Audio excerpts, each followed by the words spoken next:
Hello students.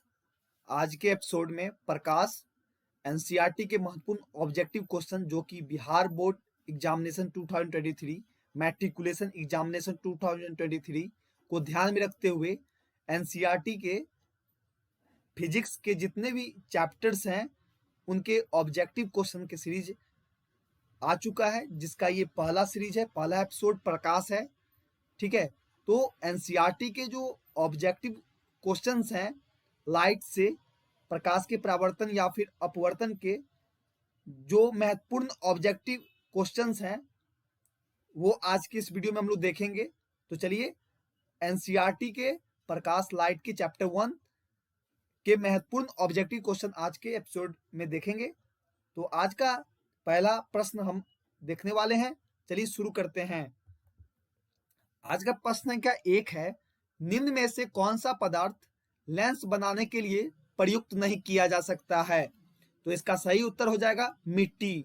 ठीक है, निम्न में से कौन सा पदार्थ लेंस बनाने के लिए प्रयुक्त नहीं किया जा सकता है? ऑप्शन दिया गया है मिट्टी, कांच, प्लास्टिक, जल। तो इसका सही उत्तर हो जाएगा मिट्टी। मिट्टी का प्रयोग हम नहीं कर सकते हैं।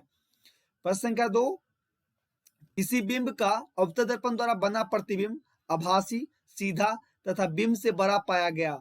वस्तु की स्थिति कहाँ होनी चाहिए? क, मुख्य फोकस तथा वक्ता केंद्र के बीच, वक्ता केंद्र पर, वक्ता केंद्र से परे, दर्पण के ध्रुव तथा मुख्य फोकस के बीच। तो इसका सही उत्तर हो जाएगा दर्पण के ध्रुव तथा मुख्य फोकस के बीच। प्रश्न संख्या 3 है, किसी बिंब का वास्तविक तथा समान साइज का प्रतिबिंब प्राप्त करने के लिए बिंब को उत्तल लेंस के सामने कहाँ रखें? क, लेंस के मुख्य फोकस पर, ख, फोकस दूरी की दुगनी दूरी पर, ग, अनंत पर, ख, लेंस के प्रकाशित केंद्र तथा मुख्य फोकस के बीच। तो इसका सही उत्तर हो जाएगा फोकस दूरी की दुगनी दूरी पर। ठीक है, तो आज का चौथा प्रश्न हम लोग आप देखने वाले हैं। प्रश्न संख्या 4 है, किसी गोलीय दर्पण तथा किसी पतले गोलीय लेंस दोनों की फोकस दूरियां -15 सेमी है।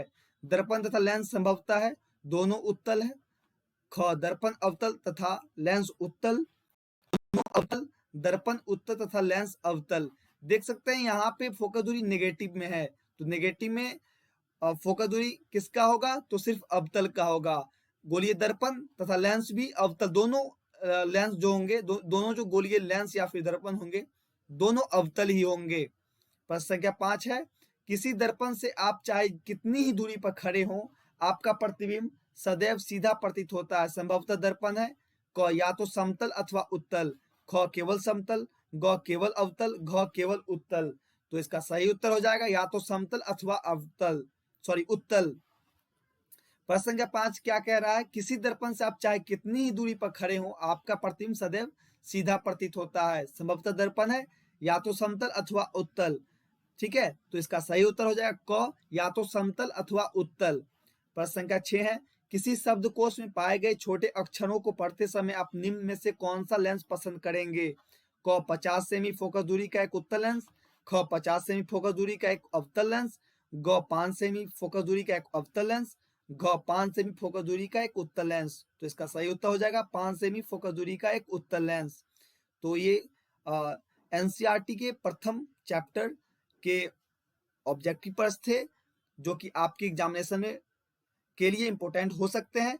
तो मैं आशा करता हूं आप इस वीडियो से बहुत कुछ समझे होंगे। तो आज के लिए बस इतना ही। बहुत बहुत धन्यवाद।